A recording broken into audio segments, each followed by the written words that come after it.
I wrote a book a few years back called Change Your Thoughts, Change Your Life, which was based upon the ancient teachings of Lao Tzu in a book called the Tao Te Ching. Lao Tzu reminds us that all being originates in non-being. Jesus put it this way in the New Testament: it's the spirit that gives life. That you didn't really come from your parents. You really, all of us came from this place called spirit. And when you showed up here in this world, you showed up here from a tiny little drop of human protoplasm, a speck, if you will, and everything that was in that little speck that became you, everything that you needed was in that tiny little speck. One of the most important metaphors that I ever use is that the first 9 months of your life, from the moment of your conception until the moment of your birth, everything was being handled for you. There was nothing for you to do. You don't get consumed with the color your eyes are going to be or what your body is going to look like. It's all taken care of for you. You just surrender. I call it a future pull. And it's pulling you in the direction of whatever it is that you were supposed to be. And to me, it's not too great a stretch to say if everything you needed for the physical journey was already handled in there, then why not everything for the rest of the journey as well? All of your purpose, it's in there. All of what your personality, it's in there. Everything that you were to be, not just the physical you, but everything, if you just let go and allow. And so we're born. And we look at this beautiful little creature. As parents, I have 8 children. I've seen it happen many times. And you look at this beautiful little child and you look at it and you say, great work, God. Great work. Couldn't be any better. We'll take over from here. And then we're surrounded by all these people, our family, our culture, wherever we go. And we begin to be told that we can't really trust in who we are. We have to trust in something outside of ourselves. And we're on a journey towards ambition. Once you begin to say, we'll take over from here, you introduce something, you just take this perfection and you just edge out the Creator. You edge God out. E-G-O. Ego. This ego is the part of us that starts to tell us who you are is not this perfect divine creation, this piece of God that you came from. It doesn't say that. It says who you are is what you have. It begins with things like our toys, and then our bank accounts, and then the possessions that we have. Before you know it, we begin to identify ourselves on the basis of our possessions. We begin to take on a set of beliefs about the more that I have, the more valuable I am as a person. And so we spend our lives taking these young children and immersing them in a culture that emphasizes more. It becomes almost a mantra of the ego. You have to have more. And the more you have, the more you are aware of how much other people are trying to take it away from you. The more you get consumed with how do I protect it and how do I make more of what I have. The dilemma here is that if you are what you have and things go away, then who you are also goes away in the process. Second component of this ego is the idea that not only is who I am what I have, but it's what I do. And what I do becomes this thing called achievement. And in this whole world of believing that I am what I do, we become consumed with this whole idea of my success, my value, my worth as a human being is based upon how much I accomplish. So I have to make more money, I have to get a promotion, I have to compete with everybody else who's trying to get what I have. We are taught this over and over and over again. All of our young people are taught this when they go out into athletics. The most important thing you can do is be number one, and you say, we're number one, we're better than everybody else. And we constantly find ourselves in this competitive notion again of believing that our world is one in which we have to compete. That's what the ego says. Now, the third aspect of this is the idea that I am what other people think of me. That is, I am my reputation. Particularly, this is relevant for young people who are taught that you have to dress the way other people think, and if other people don't like you, then there's something wrong with you. If you're consumed with that, then you're going to be something different every time you turn around. Now, this is particularly relevant with women, especially in relationship to the family. Women are often taught in our culture and our society that the only way that you can fulfill yourself is by how you relate to your family. to yourself as a daughter, to yourself as a mother, to yourself as a grandmother. And while these are very important and creative aspects of every woman's life, if that's the choice that they make, it's not necessarily the only thing. And many women feel that deep within them that they have a calling to accomplish something great, to make a contribution, and oftentimes will put it aside. So what I encourage women to think is, don't ignore that calling inside of you. Don't ignore the part of you that says you came here to create something powerful, and you have just as much of an influence in doing that, just as much of a right to do that as anyone else does. We move into then the later parts of the ego, which talks about something called separation. And the ego has a very strong belief system that who I am is separate from everybody else. And then another component of the ego teaches us that I'm also separate from everything that's missing in my life, from all the things that I'd like to have. And then finally, the ego teaches us the most egregious error of all. It teaches us that we are separate from God.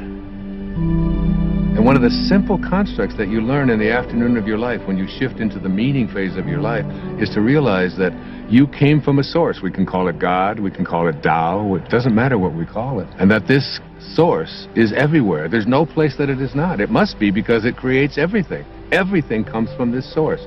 Then it must be in me. If there's no place that it's not, it must be in me. And if it must be in me, it must also be in whatever it is that I feel to be missing from my life. If you know that, then in some way, everything that's missing from your life that you would like to have, you're already connected to it in spirit. And all you have to do is figure out a way to align yourself with that and have a knowing that you're already connected to it. You just have to bring it on its way. So here are 5 attitudes that I believe that we need to cultivate. The first of these is, I am a human being expressing God without reservation. This is an attitude that says, who I am is particular, is individual, but I am expressing God.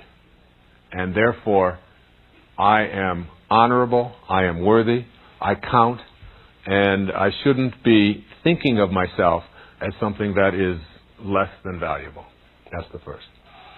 The second is, I accept myself without complaint.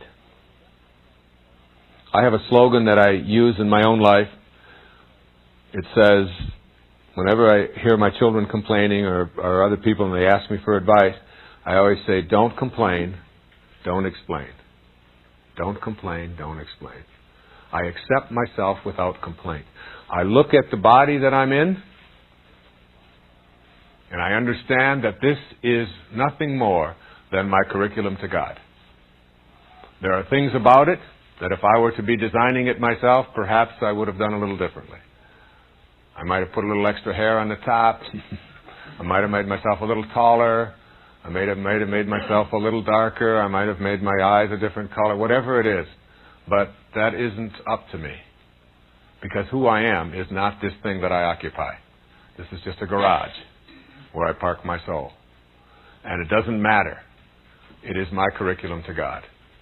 And whether it can see or can't see, whether it's in a wheelchair, whether it's 4'1" or 7'3", whether it's dark or white, whether it's living on the plains of the Kalahari, or whether it's living in New Guinea, or in Detroit, or Chicago, it doesn't make any difference. I accept myself without complaint. This is what I showed up in. And not only do I accept myself without complaint, but I accept life without complaining. And all of us have that choice, and we don't listen to that inner voice. That inner voice. I've often said that if prayer is you talking to God, then your intuition is God talking to you. And that intuition is something you want to listen to. And complaining about anything in your world, particularly about yourself, is a way of blocking the free flow of the divine intelligence that is everywhere and wants to be delivering abundance into your life. The third is, and this is a hard one for people, is I take full responsibility for my life. I take full responsibility for my life. You see, if you are disconnected or feel disconnected from the divine source, you cannot manifest. The separation is what keeps you from connecting. You can't align yourself. Not taking responsibility for your life and anything in it. And I get letters from people who feel that I shouldn't be saying this because people who have illnesses that they can't do anything about, they don't want to have to take responsibility for them. Or people who have been victims of abuse and things like this don't want to take responsibility for them. Taking responsibility doesn't mean that you feel guilty about anything that has come your way. It means that I have attracted this into my life in some way that I don't understand. It has showed up in my life, and it's my life. And I want to be able to ensure that these things don't show up anymore. And also I want to be able to send them out of my life. But I can't do it if I don't assume a kind of responsibility for them. No guilt. And the fourth one is, I take on no guilt. If to feel worthy, you don't take on guilt. Just taking on this sense of responsibility. If I get anything in my body, that if it's a hernia, if it's an ache, if it's a pain, if it were a cancer, if it were arthritis, if it's I can't sleep, if it's a cold, if it's a backache, if it's a headache, whatever it is, I am going to say, there's something in me that has attracted this. Rather than, I don't know how this happened, I'm just a victim. These kind of things happen. We live in a carcinogenic world, and these kind of things just happen.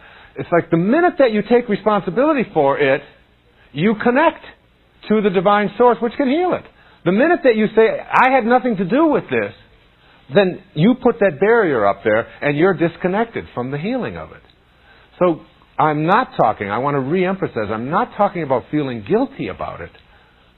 I'm talking about saying, it's here, I've experienced it, I can do something with it, I can either go back to that stage of being an athlete and being a warrior and say, it's all in my ego, or I can do something profound about it, which is to say I can teach and become a statesman and a spiritual being by teaching others how to avoid having this happen. It came to me for a reason. I don't have to understand it. But I take responsibility for it. No guilt. No abdicating the person who was responsible for it and saying, oh, it wasn't their fault. None of that. No removal of the punishment that the person deserves for that kind of conduct. None of that. Simply taking responsibility and saying, I now connect to whatever it is that's in my life. And I no longer am going to carry around the anguish and the guilt there, any place in my life.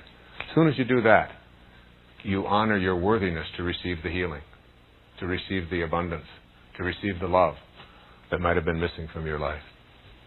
The fifth and final affirmation or attitude to create for ourselves a sense of being worthy is to have congruency in your life. Congruency. I understand the importance of harmony between my thoughts, my feelings, and my behaviors. Very often, most of the problems that we face as people come from our inability to have congruency or harmony exist between what I think, what I feel, and how I behave. I may think one thing, I may feel something else, and then behave in a different way. And to have a congruency is to honor your worthiness. Virtually all addictions come from an incongruency. I have a thought about one thing, I feel something else, and then I behave in a different way. And that incongruency is what keeps us from feeling worthy. Generosity is taking all that manifests for you in your life, all that shows up for you, and being willing to share it. The thing that generosity does for us is that it liberates us from the concept of scarcity. And that's what we need to have in order to be manifestors. You become liberated from the idea of scarcity when you are willing to generously give of that which shows up in your life. If you're free enough to give what you have away, especially the things that you have that you treasure. Like a lot of people say, and I've been practicing this for quite a few years now, a lot of people say, well, you go through your clothes that you haven't worn in the last year or two. And if you haven't worn them, just take them out of the closet and give them to someone who can benefit from them. You can always find someone that will benefit from them, which is a wonderful thing to do. But a more powerful, spiritually enriching thing to do is to go through the clothes that you like the best and that you wear all the time, or that you wouldn't want to part with because they really mean so much to you, and give 10% of those away. Then you'll see the spiritual food, if you will, beginning to show up more and more into your life.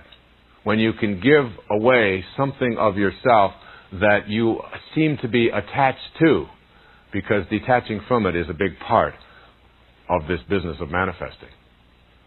You see, when you become generous, you are really saying to the universe and to yourself very quietly, I know there are no limits to this divine intelligence. I know it's inexhaustible. I know it was never born. I know it can never die. And therefore, I am willing to allow it to flow through me. The divine intelligence is always moving. It is always flowing. Generosity takes you away from that idea that somehow there's a scarcity out there.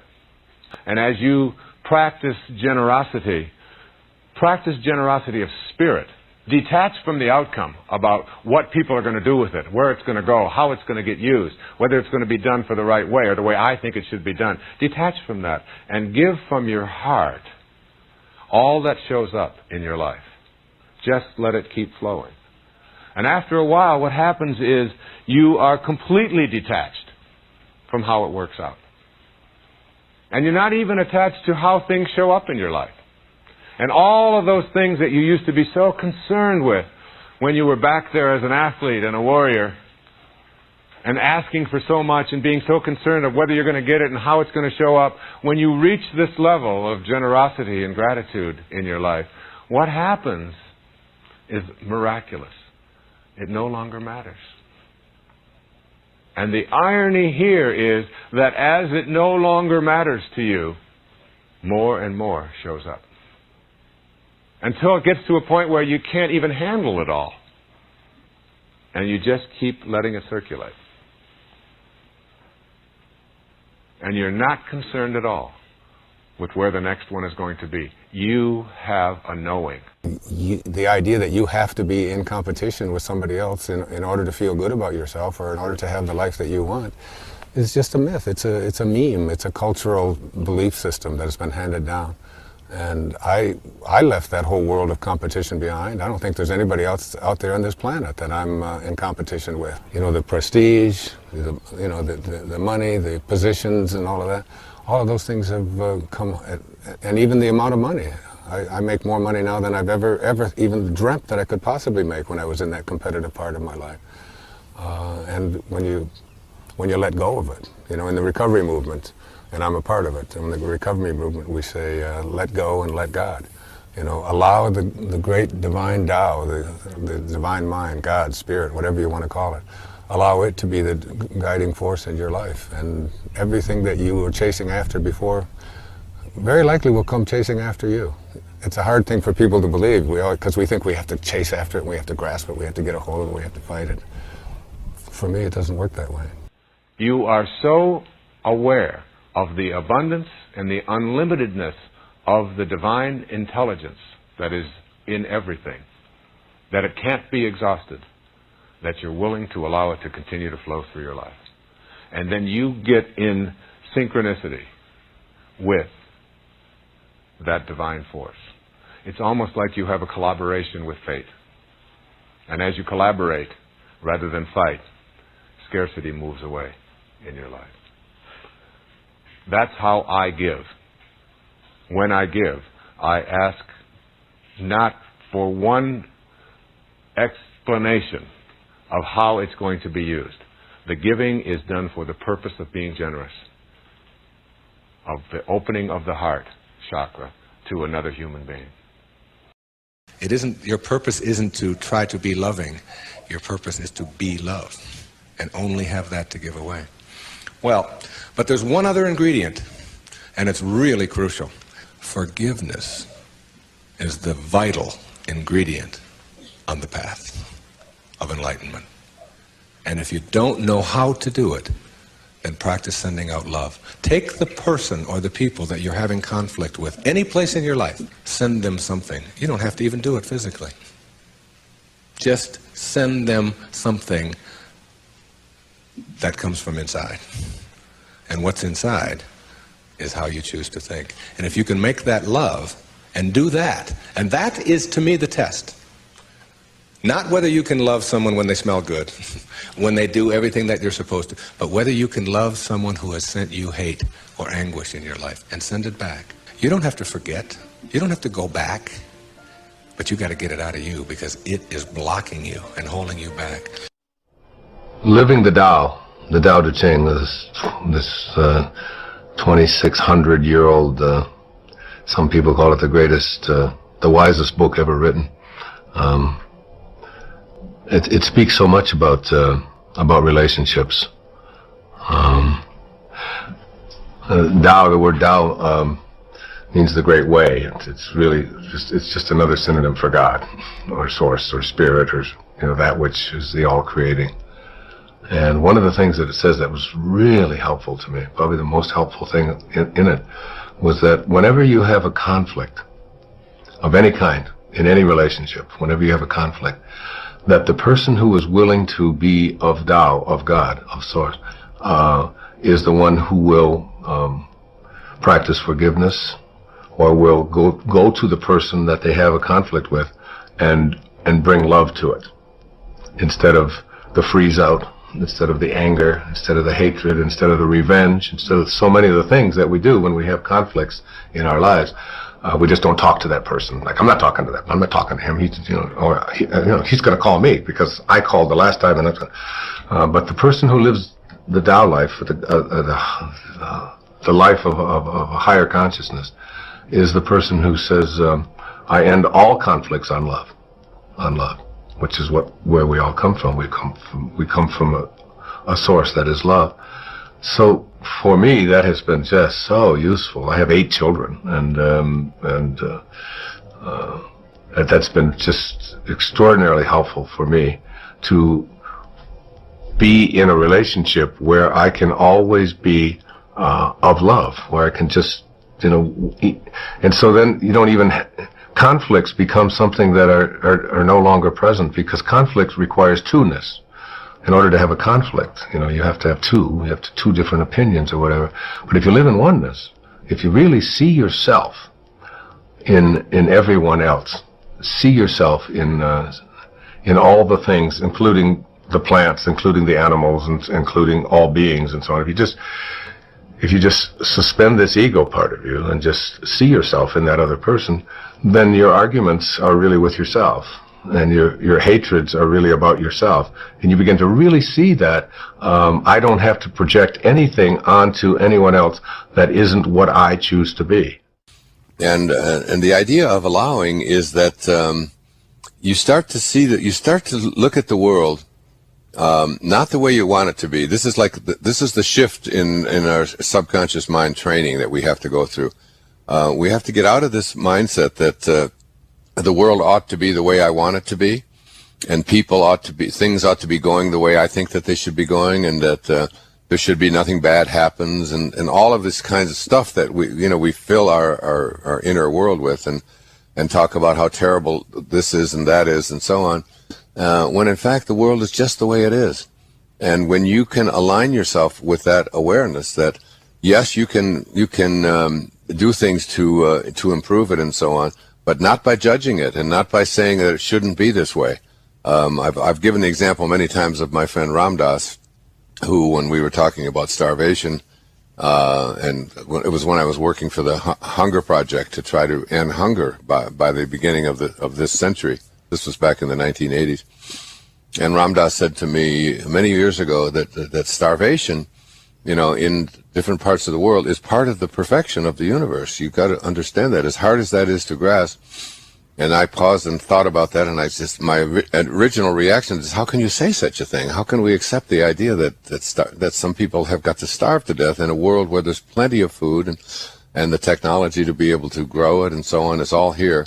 How can you say that? But then he concluded his remark to me. He said, so starvation is a part of the perfection of the world, but so is your desire to end it.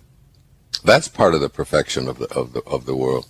And so it's like and so where you put your attention is not on what you don't want, because if what you think about is what expands, and if you put your attention on the things that you don't like and that you don't want, then you just multiply the amount of negativity and the amount of what you don't want. You become a part of the very thing that you are trying to eradicate.